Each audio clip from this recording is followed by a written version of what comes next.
Last ২-১ সপ্তাহ ধরে চেম্বারে পেটের সমস্যা নিয়ে খুব বেশি পেশেন্ট আসছে, যার প্রধান কারণ এই প্রচণ্ড গরম।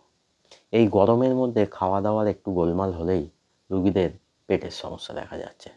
আর তাই আজকের ভিডিওতে আমি আলোচনা করব এই প্রচণ্ড গরমে পেটের সমস্যা হলে যে প্রধান ৬টি হোমিওপ্যাথিক ওষুধ আমি আমার ডেলি প্র্যাকটিসে ব্যবহার করছি সেগুলো নিয়ে। তাই আসুন ভিডিওটা সম্পূর্ণ দেখতে থাকুন। নমস্কার, আমি ডাক্তার বিপ্লব কুণ্ডু আপনাদেরকে আরও একবার স্বাগত জানাচ্ছি আমার চ্যানেল দৈনন্দিন জীবনে হোমিওপ্যাথির আর একটা সম্পূর্ণ নতুন ভিডিওতে। এই গরমের মধ্যে পেটের সমস্যা কেন হয়? যখন টেম্পারেচার ৩৬-৩৭ ডিগ্রি পৌঁছে যায়, সেই সময় যে ব্যাকটেরিয়াগুলো পেটের সমস্যা ঘটায় তাদের খুব পছন্দ টেম্পারেচার এটা। কারণ তারা এই সময় বিভিন্ন খাবারের মাধ্যমে আমাদের শরীরে অংশে ঢুকে সেখানে আক্রমণ করে, যে কারণে এই পেটের সমস্যা দেখা যায়। এবার এখন পেটের সমস্যা কি দেখা যাচ্ছে? পেট ভার হয়ে থাকা, পেটে ব্যথা করা, পাতলা আমাশাযুক্ত পায়খানা হওয়া, সেখান থেকে পাতলা জলের মতো পায়খানা, বারবার বমি হওয়া, এই সব কিছুই দেখা যাচ্ছে। তবে এই সময়টাতে বেশি রুগী আসছে পেট ভার হয়ে থাকা, পেট ব্যথা এবং তার সঙ্গে আমাশাযুক্ত পায়খানা নিয়ে। তার মানে এই নয় যে একদম পাতলা জলের মতো পায়খানা ও বমি নিয়ে রুগী একেবারেই আসছে না। যাই হোক, এই যে ৬টা মেডিসিনের কথা আমি বলবো সেগুলো এবার একে একে আলোচনা করব। প্রথম মেডিসিন নাক্স ভমিকা। পেটের যে কোনো ধরনের সমস্যার সেরা ওষুধ।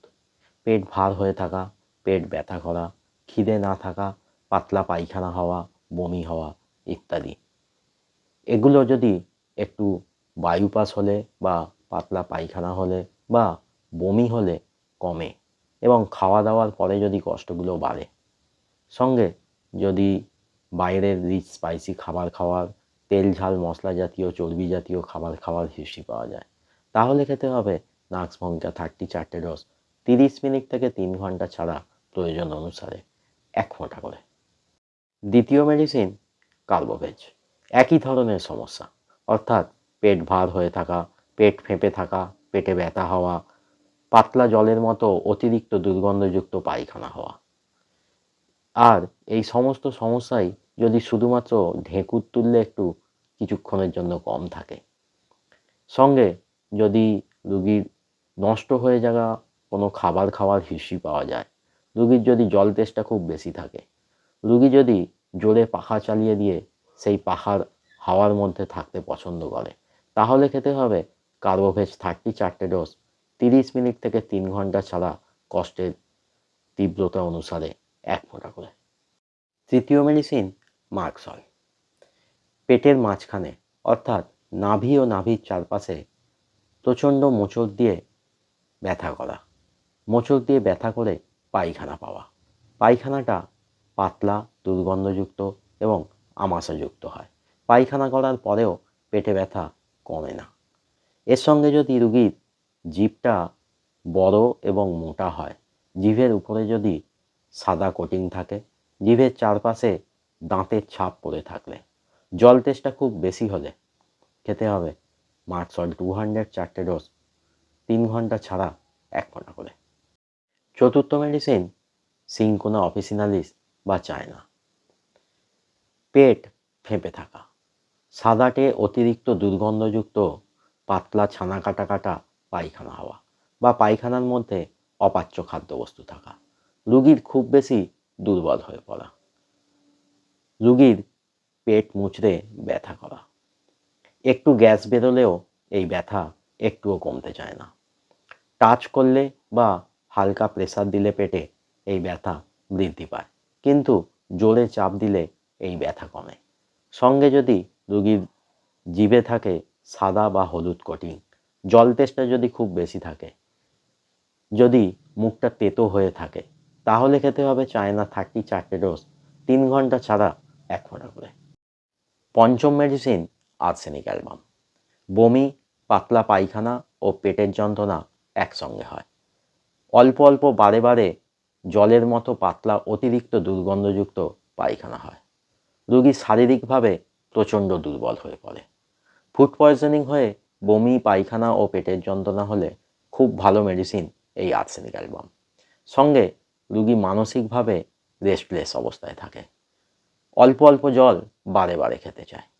এক্ষেত্রে খেতে হবে আর্সেনিক অ্যালবাম 4টে ডোজ, 1 ঘন্টা থেকে 3 ঘন্টা ছাড়া 1 ফোঁটা করে। ষষ্ঠ মেডিসিন তথা শেষ মেডিসিন অ্যান্টিমক্রুট।